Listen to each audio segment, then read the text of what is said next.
Buenas tardes. Hoy en este jueves eucarístico y sacerdotal quisiera compartir con ustedes una oración específica, ya que hemos visto diferentes formas de orar, tanto de alabanza, de ofrecimiento, de intercesión. Quisiera compartir con ustedes esta oración que abarca varios estilos de oración. Sobre todo se le considera una oración de alabanza, pero ahora que vayamos profundizándola vamos a encontrar diferentes formas, que es la oración de el Magnificat, o como también se conoce en su forma latina, Anima mea Dominum, alaba mi alma al Señor.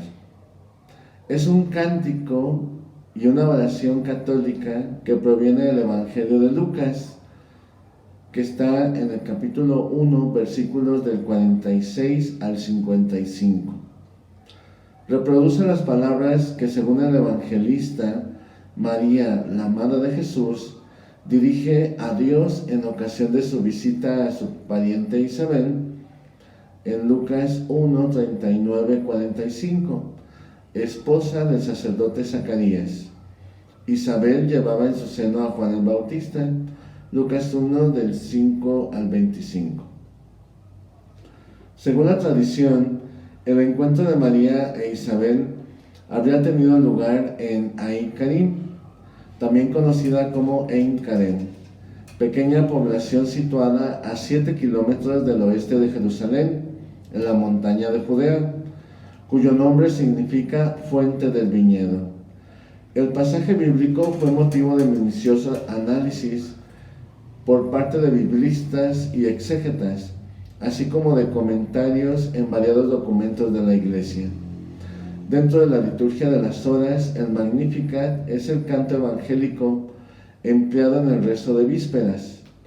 Este cántico es hoy uno de los pasajes bíblicos más famosos relacionados con María, Madre de Jesús, reconocido en el cristianismo como una síntesis del ideario que ella vivió. En cuanto al autor de esta oración, la respuesta hoy día es segura. No existe ningún argumento serio contra la unanimidad de la traducción manuscrita que lo pone en labios de María, Madre de Jesús. Si bien algunos manuscritos de la Vulgata lee aquí, e Isabel dijo, los manuscritos griegos atribuyen el cántico a María. Los exégetas se han cuestionado si se trata de una obra personal de María o si habría que atribuir su composición a un judío cristiano de mayor cultura. En esencia, el cántico no contiene nada que supere la formación religiosa de una joven hebrea inteligente, reflexiva, conocedora de la historia de su pueblo, asidua oyente de las lecciones en la sinagoga. Si bien se puede admitir algunos toques de redacción del evangelista, la autoría intelectual del cántico se atribuye casi unánimemente a María, la Madre de Jesús. Todo su contenido responde a la psicología interior de María y por cierto anterior a las vivencias de la vida, pasión y resurrección de su Hijo. Nada hay aquí de dos tonos cristianos. Estamos justamente en el puente. Las promesas se empiezan a realizar, pero Jesús aún no ha nacido todavía.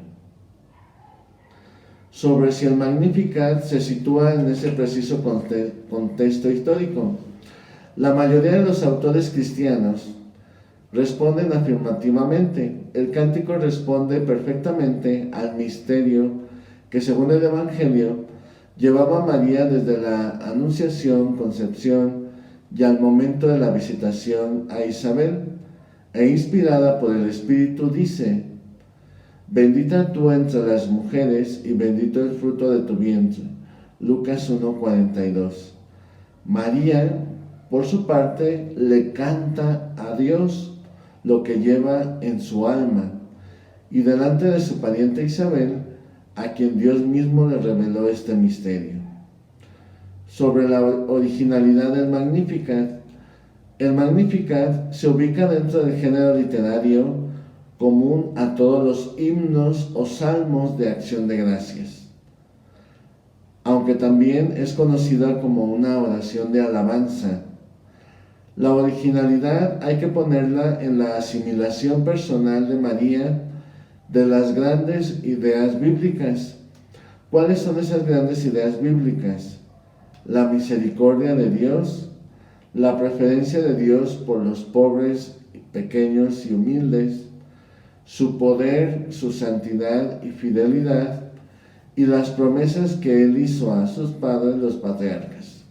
Desde la perspectiva cristiana, la poesía del himno no se puede poner en imágenes, sino en la verdad y profundidad de las ideas, en la verdad y sentimiento con que se exponen, en la finura y agudeza de la visión histórica, en el conocimiento exacto de los caminos misteriosos de Dios, en la alegría tranquila y bien fundada que se respira.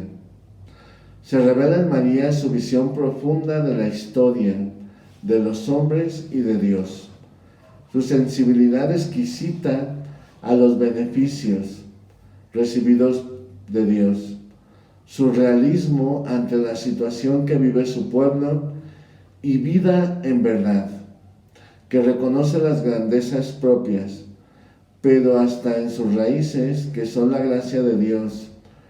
La alegría, como toda la composición, es tranquila y serena, equilibrada, propia de quien sabe reflexionar y callar, de quien ve el fondo de las cosas. Ella sabe retirarse detrás y poner en primer plano de su vida y de la historia al invisible, al Creador. Aparece Dios en escena como protagonista en la vida de María y de la historia. ¿Cuáles son las partes constitutivas que van formando esta oración del Magnificat? Comienza el cántico en Lucas 1, 46, 55, se observan tres partes principales. La primera parte, que es la alabanza de María a Dios por la elección que hizo de ella, versículos del 46 al 50. El segundo tema importante es el reconocimiento de la providencia de Dios en el mundo, versículos 51 al 53. Con esta obra, Dios cumple las promesas hechas a nuestros padres, versículos 54 al 55. En cuanto a la alabanza de María a Dios por la elección que hizo de ella, los podemos encontrar en estos versículos que ella misma expresa. Proclama mi alma la grandeza del Señor, y se alegra mi espíritu en Dios mi Salvador, porque ha puesto sus ojos en la humildad de su esclava, y por eso desde ahora todas las generaciones me llamarán bienaventurada, porque el poderoso ha hecho obras grandes en mí. Su nombre es santo, y su misericordia llega a sus fieles de generación en generación. En el Evangelio de Lucas, María comienza por proclamar, es decir, anunciar la grandeza de Dios. El gozo de María, su alegría, es en Dios, que lo reconoce como Salvador. Esto no solo implica que Dios libera de algún mal, sino que significa también la concesión de tantos bienes y bendiciones, empezando por el bien de la vida. Ese Dios Salvador es el Dios que ella lleva en su seno y que se llamará Yeshua, es decir, Jesús, que se traduce como Yahvé salva. María atribuye esta obra a la pura bondad de Dios, quien se fijó en la humildad de su esclava, es decir, en la pequeñez de su servidora. El cántico no alude a la virtud de la humildad, sino a una persona en condición social desapercibida, residente de un villorío desconocido. No escogió como madre del Mesías a una mujer poderosa, a una reina o a una mujer socialmente victoriosa o espléndida, sino a una sierva ignorada. La profecía de María. En el momento culminante del Magnificat, el pasaje evangélico presenta a María profundizando: todas las generaciones me llamarán bienaventurada. Castan Lacoma señala que para que todos constaten si lo que ella dice es una exageración o no, para que todos analicen si se trata de una obra de Dios o una mera construcción humana, María profetizó algo que, humanamente hablando, parecía imposible: su exaltación externa, de generación tras generación. Dice un autor contemporáneo: cabría imaginar predicción más inverosímil que esta. Una muchacha de 15 años, escasamente, desprovista de bienes de fortuna y de toda posición social, desconocida a sus compatriotas y habitante de una aldea no menos desconocida, incluso para otros despreciada, que era Nazaret, proclama confiadamente que la llamarían bienaventurada todas las generaciones. Fácil parecía acoger la palabra a aquella muchacha proféticamente, con la certeza absoluta de verla desmentir antes de la primera generación. Hoy han pasado 20 siglos y puede hacerse el cotejo entre la predicción y la generación en la que se encuentra. Hoy han pasado 20 siglos y precisamente se puede ver la historia, cómo María sigue siendo reconocida, alabada y bendecida de generación en generación. Hoy se le exalta más que a Herodes. Entonces María se le considera como la sierva de Dios que ha dado a luz al Hijo de Dios enviado para la salvación del mundo. Para tomar una dimensión aún más precisa, dadas las diferencias sociales existentes entre varones y mujeres del siglo I, se podría comparar la exaltación de María con la de la mujer más poderosa de su época, probablemente Livia Drusila, de los años 57 a.C.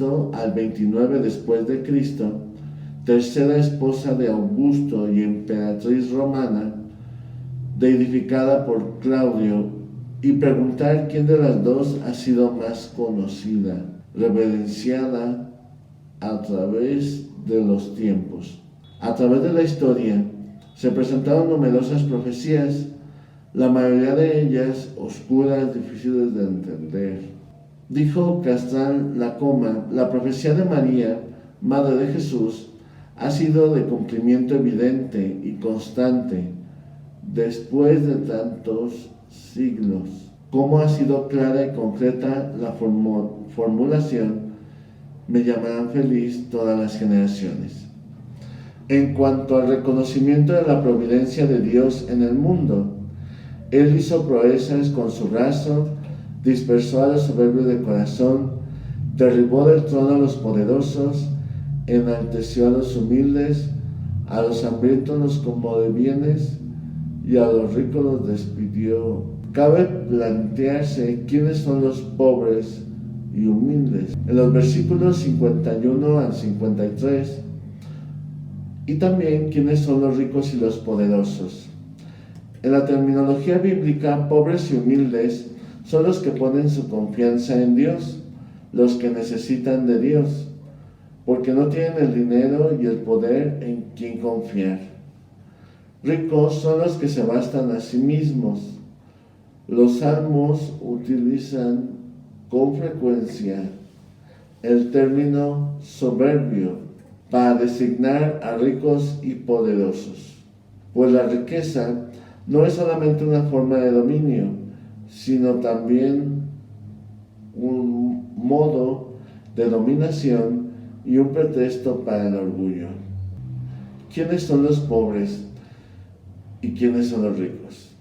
Es cierto que todos vivimos insatisfechos porque somos limitados. Todos los hombres nacen, se desarrollan, se reproducen y mueren. Conviene saber, sin embargo, que no todos nacen en las mismas condiciones, ni se desarrollan en los mismos grados y formas. Sin embargo, no con todos se hace la misma experiencia.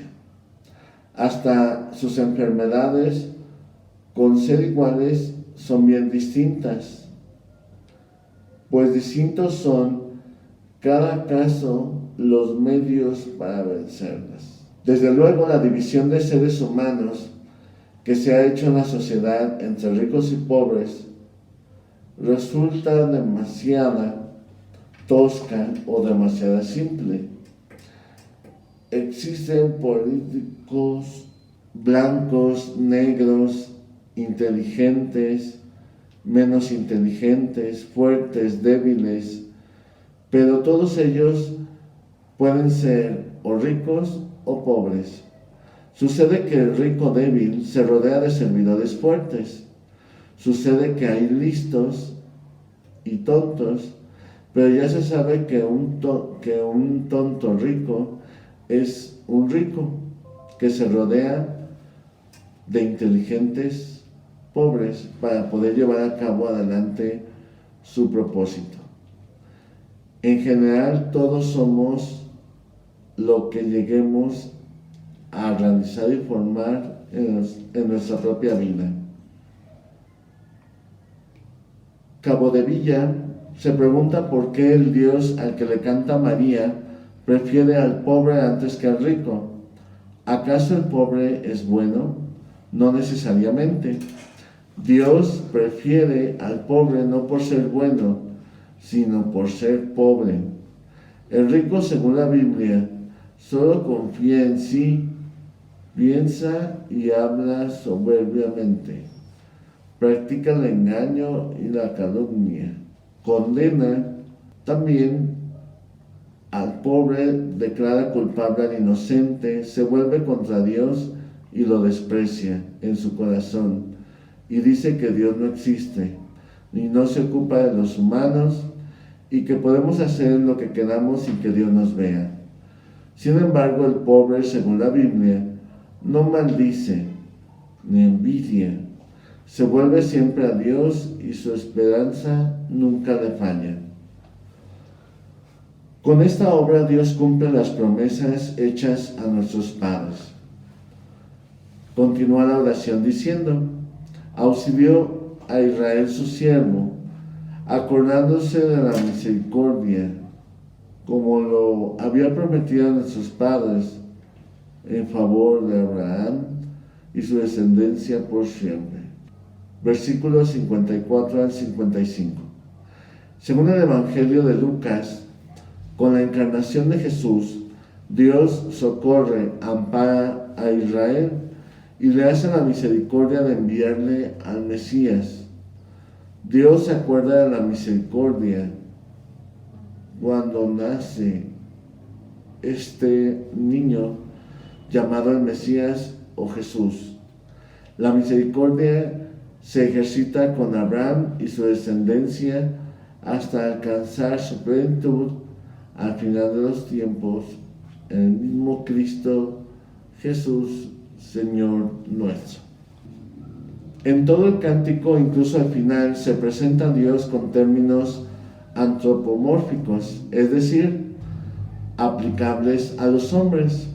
Así, el Dios de los cristianos no se presenta como algo abstracto, remoto, sino concreto y cotidiano. No es una especie de armonía inherente a la evolución del universo. También es algo superior que opera en la creación y en todas las criaturas deben acatar o secundar.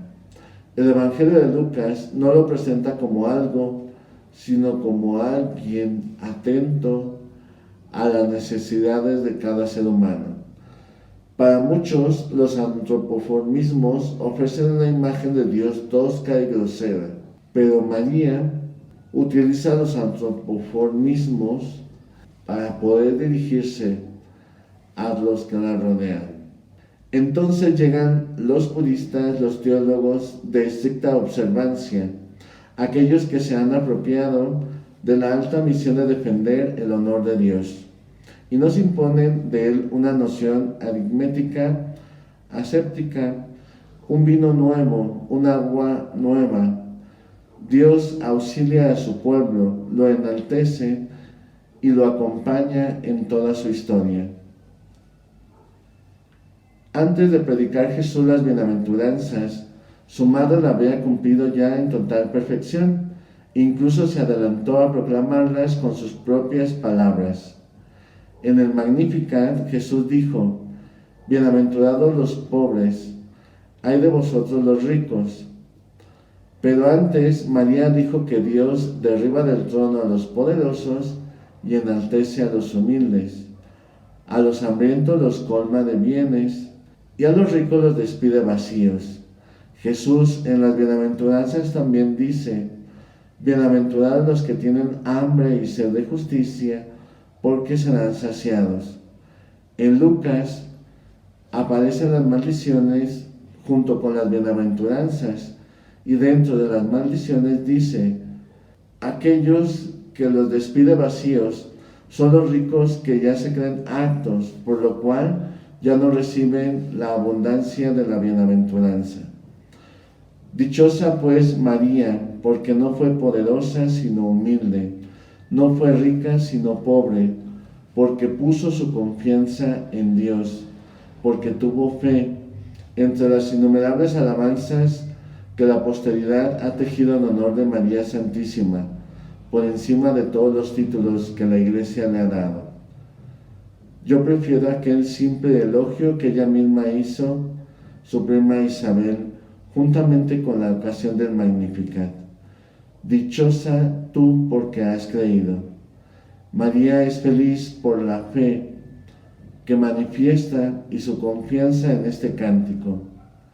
Dichoso el vientre que te llevó y los pechos que te amamantaron, le dijeron alguna vez a Jesús mientras proclamaba la buena nueva, refiriéndose a una alabanza a María. Pero Cristo responde: más bien dichosos los que creen en la palabra de Dios y la cumplen. Cristo no dice no poder decir que haya otros seres más dichosos que su madre. Lo que sí afirma es que la razón principal de la bienaventuranza de María no consiste en haber concebido al Hijo de Dios en su seno, sino también en haber creído en Él. Por eso también nosotros nos enseña esta oración dentro de la Iglesia, que el Magnificat es una homilía de lo que es la historia de salvación a lo largo de nuestra vida. ¿Cuáles son las fuentes de esta oración?